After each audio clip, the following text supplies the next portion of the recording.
Hello दोस्तों, स्वागत है आपका हमारे YouTube channel DSR study point में। तो बच्चों, आज हम बात करने वाले हैं क्लास 11th की वर्ल्ड ज्योग्राफी का चैप्टर नंबर 12, जिसका नाम है महासागरीय जल। ये इस वीडियो का सेकंड पार्ट है बच्चों। फर्स्ट पार्ट मैंने अपलोड कर दिया है, जाकर यूट्यूब पे आप देख सकते हैं। तो इसमें हम बात करने वाले हैं आखिर महाद्वीपीय ढाल किसे कहते हैं। ढाल तो आप समझते होगे ना बच्चों, है ना। तो यानी स्लैब, जो स्लैब होता है ना। तो देखो क्या होता है, महासागरीय बेसिनों, महासागरीय बेसिन का मतलब क्या, महासागर के जो महासागर के नीचे वाला भाग होता है, या महाद्वीपीय जो सबसे निम्नतम जो तट होता है ना। और मध्य स्थित भाग को महाद्वीपीय ढाल कहते हैं। आपको चित्र में दिख भी रहा होगा, लिख रखा है, देखो ये लिख रखा है महाद्वीपीय मग्न तट और महाद्वीपीय जो क्या है ढाल। ये आपको दिख रहा होगा चित्र में, इसी को कहते हैं। इसकी औसतन जो प्रवणता है वो 2 से 5 के मध्य होती है। प्रवणता मतलब ऊंचाई जो होती है बच्चों। और इसकी गहराई जो होती है बच्चों, वो 200 से लेकर 300 मीटर के बीच होती है। इन महाद्वीपीय ढाल जो होता है ना बच्चों। अब बात करते हैं समुद्री टीला। अब समुद्री टीला क्या होता है, तो होता क्या है बच्चों, समुद्री टीला नुकीले शिखर वाला क्या होता है, एक पर्वत होता है जो समुद्री तली के ऊपर की ओर क्या आता है, हमेशा उठता रहता है। लेकिन ये महासागरीय सतह तक नहीं पहुंच पाता, ये महासागर के नीचे ही रहता है। इसकी ऊंचाई समुद्री गहरी जगह देखा जाए तो 3000 से 4500 मीटर तक होती है। उदाहरण के लिए एम्पेरर जो समुद्री टीला है, ये प्रशांत महासागर के हवाई द्वीप में स्थित है। ठीक है ना, इसी को एक समुद्री टीला कहा जाता है। नेक्स्ट आता है महासागरीय जल की लवणता। लवणता का मतलब क्या होता है बच्चों, यानी सॉल्टी कितना वो पानी है ना। लवणता का मतलब होता है सॉल्टी, यानी खारा, है ना। तो देखो बच्चों, अगर हम ये बात करें तो देखो समुद्र का जो जल होता है वो हमेशा क्या होता है, खारा होता है। ये बात तो आप सबको पता है कि समुद्र का जल क्या होता है, खारा होता है। ऐसा उसमें उपस्थित लवणता के कारण होता है, यानी खारेपन के कारण होता है। इसका परिकलन जो है वो 100 ग्राम, यानी 1 किलोग्राम समुद्री जल में घुले हुए नमक की मात्रा द्वारा व्यक्त किया जाता है। इसे प्राय प्रति 1000 ग्राम या पीपीटी के रूप में भी इसे व्यक्त किया जाता है ना बच्चों। तो याद रखिएगा, समुद्र का पानी जो है ना हमेशा क्या होता है, खारा होता है, खारा पानी। ठीक है, चलो अब आगे बात करते हैं। आखिर महासागरीय जल की लवणता है ना, उसको क्या चीजें प्रभावित करती है, आखिर वो खारा हो कैसे जाता है। तो पहला, जल की आपूर्ति। आपको एक बात तो याद रखो, ठंडे जल में गर्म जल की अपेक्षा कम लवणता होती है। जो ठंडा जल होता है उसमें कम लवणता होती है, और गर्म जल में क्या होता है, लवणता ज्यादा होती है।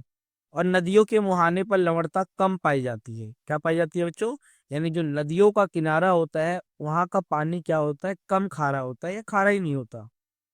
दूसरा कारण था वाष्पीकरण। वाष्पीकरण मतलब खारेपन को या लवणता को काफी ज्यादा प्रभावित करता है। जैसे कि ध्रुव जो प्रदेश हो गए या उच्च अक्षांशों पर क्या होता है, मतलब कम लवणता पाई जाती है, क्योंकि ध्रुवीय प्रदेश है, वहां ठंडी ज्यादा है। वहीं जबकि जो कर्क और मकर रेखा पन्ना बच्चों, वाष्पीकरण अधिक होता है, क्योंकि सूर्य की किरणें क्या पहुंचती है, सीधी पड़ती है। जहां वाष्पीकरण अधिक होता है और लवणता क्या होती है, अधिक पाई जाती है। नेक्स्ट आता है महासागरीय धाराएं। अब महासागरीय धाराएं क्या होती है, जैसे कि जो ठंडी धाराएं क्या होती है, लवणता कम होती है, और गर्म धाराओं में लवणता क्या होती है, ज्यादा पाई जाती है। तो इस तरीके से महासागरीय धाराएं भी होती है।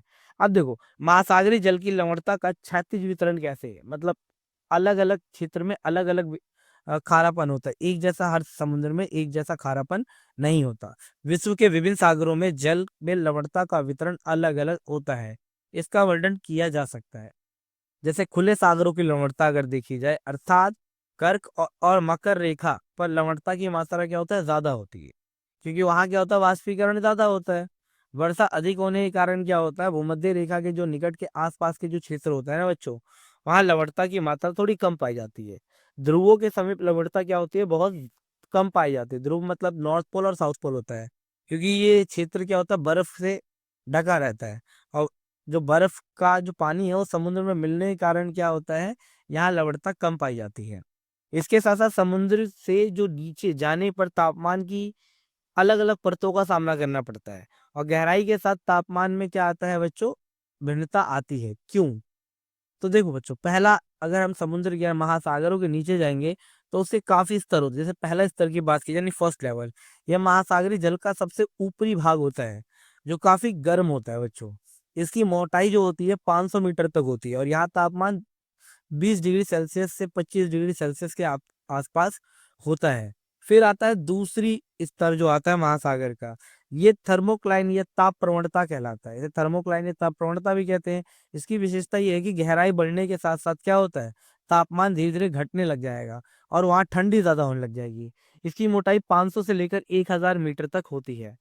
और तीसरा आता है बच्चों तृतीय स्तर।